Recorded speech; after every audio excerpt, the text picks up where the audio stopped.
Hello, students. You all are welcome again in your channel, The Literary Arena. I am Dinanath Kumar, and today we shall discuss a very important poem by William Shakespeare, and the title of the poem is Fear No More. Dear students, at first we shall discuss about brief introduction of William Shakespeare. You can see here William Shakespeare का जन्म जो है वो 1564 में हुआ और उनकी मृत्यु 1616 में हुई। वे ग्रेटेस्ट इंग्लिश प्लेराइट, पोएट और एक्टर थे जो एलिजाबेथन पीरियड से बिलोंग करते थे। इंग्लिश लिटरेचर में एलिजाबेथन पीरियड जो क्वीन एलिजाबेथ के नाम पर रखा गया था, एलिजाबेथन पीरियड, उससे ये बिलोंग करते थे। वे नेशनल पोएट ऑफ इंग्लैंड भी कहे जाते हैं, known as bard of Avon और bard means poet. He was a universal figure. इनके प्रोमिनेंट प्लेस को देखते हैं, Hamlet, Othello, King Lear, Macbeth, As You Like It, Romeo and Juliet, the Tempest, the Merchant of Venice etcetera. ये इनके important pledge हैं। उन्होंने 37 pledge लिखा है और 154 सोनेट्स भी उन्होंने कंपोज किया है। इनके 3 लॉन्ग नैरेटिव पोम्स भी हैं। The present poem is a song taken from his tragedy Cymbeline. और ये जो हम पोम पढ़ने वाले हैं, फियर नो मोर, ये उनके ही ट्रेजेडी सिम्बेलिन से लिया गया है। तो इसमें हम लोग जानेंगे, इस पोम में हम लोग जानेंगे कि फियर नो मोर का मतलब हुआ कि अब कोई डर नहीं है, अब डरने की बात नहीं है। तो डरना किस चीज़ से नहीं है? अब डेथ का डर नहीं है, यानी कि मौत का डर नहीं है। डियर स्टूडेंट्स, आपको ये जानना चाहिए कि ये जो इनका प्ले है सिम्बेलिन, तो ये सिम्बेलिन जो है वहाँ के किंग हैं और सिम्बेलिन के ही 2 बेटे हैं। एक का नाम है गाइडेरियस, GUIDERIUS, गाइडेरियस, और एक उनके बेटे हैं आर्गी रैगस। और ये दोनों कैरेक्टर्स जो हैं वही इस सॉन्ग को गाते हैं। और कब गाते हैं? तो उसमें एक और कैरेक्टर है जिसका नाम है क्लॉटेन। क्लॉटेन के डेड बॉडी को देखकर ये गीत वो लोग गाते हैं। ये एक्चुअली एक सॉन्ग है जो ये रियलिटी को बताता है कि मरने के बाद अब व्यक्ति को किसी प्रकार का कष्ट और तकलीफ नहीं होता है। तो अब हम लोग पोम को लाइन बाय लाइन देखेंगे। स्टूडेंट्स देखिए, fear no more the heat of the sun, O के ऊपर एपिस्ट्रोफी, इसको ऑफ पढ़ेंगे। Fear no more the heat of the sun, nor the furious winter rages, thou thy worldly task has done, home art gone and taken thy wages. पहले इस 4 line को हम लोग देखते हैं। पोएट यहाँ कहते हैं कि fear no more the heat of the sun, कि अब जो है सूरज की गर्मी का भी डर नहीं है, nor the furious winter raises, और न ही विंटर यानी कि शरद ऋतु के क्रुद्ध जो है, उनके गुस्से से भरा ठंड जो है, उसका भी कोई असर नहीं पड़ने वाला है। Thou thy worldly task has done, home art gone and taken thy wages. यहाँ पे पोएट बताना चाहते हैं कि दाऊ मीन्स यू, दाई मतलब your, and worldly task has done, कि यानी कि तुमने अपने इस जीवन में, इस धरती पर जो तुमको टास्क दिया गया था वो टास्क पूरा कर चुके हो। और टास्क पूरा करने के बाद, यानी कोई व्यक्ति जब मजदूरी करता है, जैसे लेबरर मजदूरी करता है, तो मजदूरी करने के बाद उसे क्या करते हैं? शाम में वेजेस दिया जाता है, मजदूर को मजदूरी दिया जाता है। तो उसी तरह तुमने अपने जीवन में अपने टास्क को पूरा कर लिया है और अब इस दुनिया को छोड़ के अलविदा करके चले गए। Golden lads and girls all must, as chimney sweepers come to dust. और यहाँ पे पोएट कहते हैं कि golden lads means rich person, and girls यानी कि रिच गर्ल्स और rich princes, all must as chimney sweepers come to dust, यानी कि चिमनी स्वीपर से यहाँ बताया गया है गरीब व्यक्ति को, कि चाहे वो व्यक्ति अमीर हो या चाहे गरीब हो, सभी को एक दिन कम टू डस्ट, यानी सभी को एक दिन क्या है? मिट्टी में मिलना है। कम टू डस्ट का मतलब हुआ come to death, come to embrace death, यानी कि हर एक व्यक्ति को, चाहे वो अमीर हो या वो गरीब हो, उसे मृत्यु का आलिंगन करना है, यानी कि एक ना एक दिन मरना है।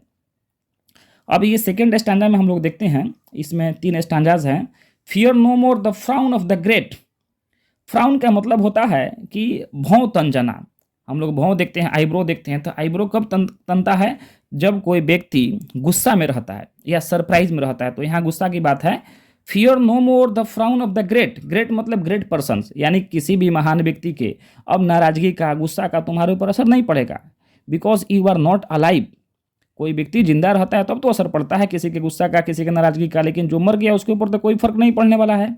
Thou art past the tyrant's stroke, और तुम जो हो किसी क्रूएल किंग, किसी क्रूएल व्यक्ति के उसके एक्टिविटी से, उसके बिहेवियर से तुम मुक्त हो चुके हो। अब उसके गुस्सा का, उसके नाराजगी का कोई असर नहीं पड़ने वाला है। Care no more to cloth and eat, जो व्यक्ति मर गया है उसे न ही खाने की चिंता है और न ही कपड़े पहनने की चिंता है। To thee the reed is the oak, और तुम्हारे लिए रीड जो है वो ओक के बराबर है और ओक जो है रीड के बराबर है। यानी कहने का मतलब तुम्हारे लिए कोई भी, कितना भी कोई इम्पोर्टेंट वस्तु हो वो तुम्हारे लिए अनइम्पोर्टेंट है, लेस इम्पोर्टेंट है। यहाँ ओक जो है दिया गया है क्योंकि ओक से ही जो है क्राउन बनाया जाता है, ताज बनाया जाता है वेस्टर्न कंट्रीज़ में। तो ये जो है एक प्रेस्टीज का सिंबल है। और यहाँ रीड जो होता है जिसे हम लोग सरकंडा कहते हैं। तो कभी कहना चाहते हैं कि ओक और रीड तुम्हारे लिए दोनों जो है एक जैसा है, उसका कोई असर पड़ने वाला नहीं है, तुम्हारे लिए कोई भी इंपॉर्टेंट नहीं है। The sceptre learning physic must all follow this and come to dust, यानी कि यहाँ पे पोएट कहते हैं कि एस्केप्टर का मतलब हुआ राजदंड, यानी कि राजदंड जो होता है वो राजा के हाथ में होता है, यानी कि ये सिंबलाइज करता है कि इसको किंग को। एक्चुअली ये मिटोनमी है, एक फिगर ऑफ स्पीच है जिसे हम लोग कहते हैं मिटोनमी, METONYMY, मिटोनमी। तो मिटोनमी क्या होता है? Metonymy is a figure of speech. In this figure of speech an attribute is used that for the thing meant, यानी कि जब हम लोग देखते हैं कि अगर कोई व्यक्ति वाइट कलर का कोट पहना हुआ है, उसके गले में स्टेथोस्कोप है, तो वो व्यक्ति क्या हो सकता है? तो ऑब्वियसली आपका जवाब होगा कि वो व्यक्ति डॉक्टर होगा। तो जब किसी वस्तु या किसी व्यक्ति के क्वालिटी से उसको हम लोग पहचानते हैं, एट्रीब्यूट से पहचानते हैं, तो उसको हम लोग मिटोनमी कहते हैं। तो यहाँ एस्केप्टर लिखा गया है, यानी राजदंड राजा के हाथ में होता है। तो एस्केप्टर जो प्रेजेंट करता है किसको? किंग को। लर्निंग जो प्रेजेंट करता है स्कॉलर को। फिजिक प्रेजेंट करता है डॉक्टर को। तो ये सारे लोग जो हैं, the sceptre, learning, physic, must all follow this and come to dust, यानी कि ये सारे लोगों को क्या है कि मौत का सामना करना है, मौत के हवाले हो जाना है, यानी मिट्टी में मिलना है ना। जॉन ड्राइडन भी अपने पोम मैक फ्लैक्नो में कहते हैं कि all human things are subject to decay and when fate summons monarchs must obey. That means all things that are human are mortal and even the proudest monarchs and potentates of the world must respond to the call of death। अर्थात जब मौत का बुलावा आता है, समन मतलब बुलावा, अर्थात जब मौत का बुलावा आता है तो बड़े बड़े राजा, महाराजा और अधिपतियों को भी उसके सामने घुटने टेकने पड़ते हैं, यानी कि मौत से कोई नहीं बच सकता है। फिर थर्ड स्टैंडर्ड में पोएट कहते हैं कि fear no more the lightning flash, यानी बिजली जब चमकता है तो उसके फ्लैश से भी अब डरने की आवश्यकता नहीं है। Nor the all dread thunder stone, और न ही थंडर स्टोन होता है, गर्जन होता है, उस गर्जन से आपको डर है। फियर नॉट स्लेंडर सेंसियोरैस, और न ही फियर नॉट स्लेंडर सेंसियोरैस, कि इन सारी चीज़ों से भी जो आपको वो डरने की आवश्यकता नहीं है।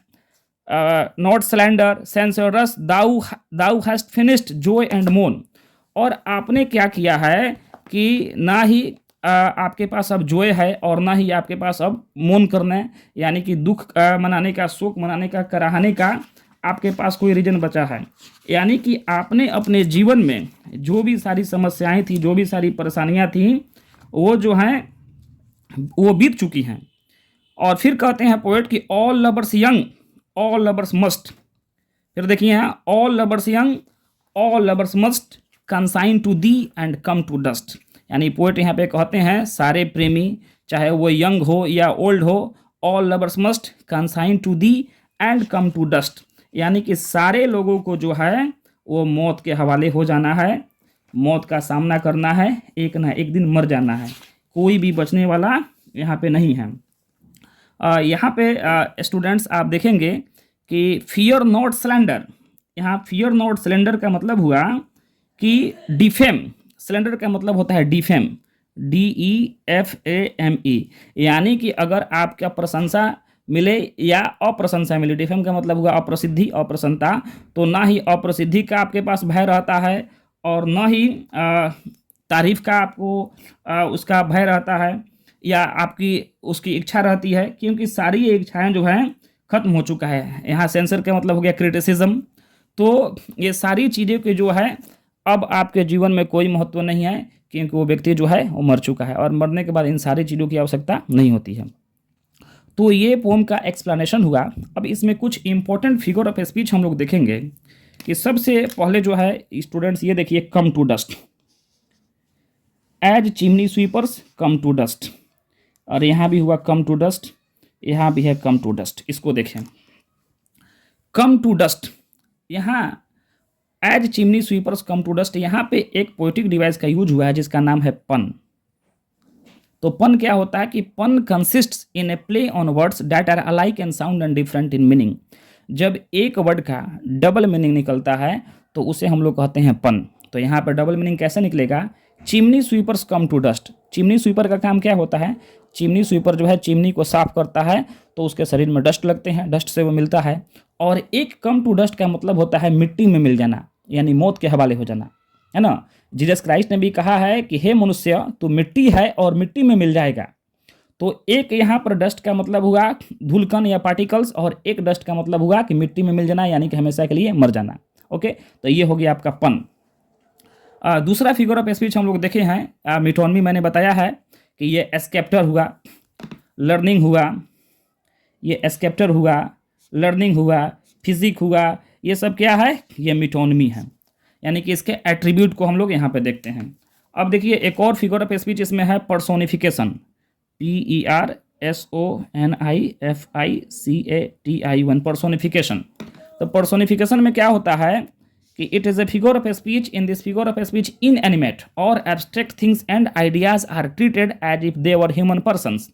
जब हम लोग इन एनिमेट या एब्स्ट्रैक्ट थिंग्स और आइडियाज़ को ह्यूमन क्वालिटीज़ देते हैं, यानी उसे इंसानों की तरह ट्रीट करते हैं, तो उसे हम लोग कहते हैं पर्सोनिफिकेशन, यानी कि मानवीकरण। जैसे यहाँ देखिए विंटर्स रेजेज, यानी विंटर का गुस्सा। तो गुस्सा किसका होता है, तो गुस्सा होता है इंसान का, लेकिन यहाँ पे कह रहा है विंटर्स रेजेज, यानी विंटर का गुस्सा।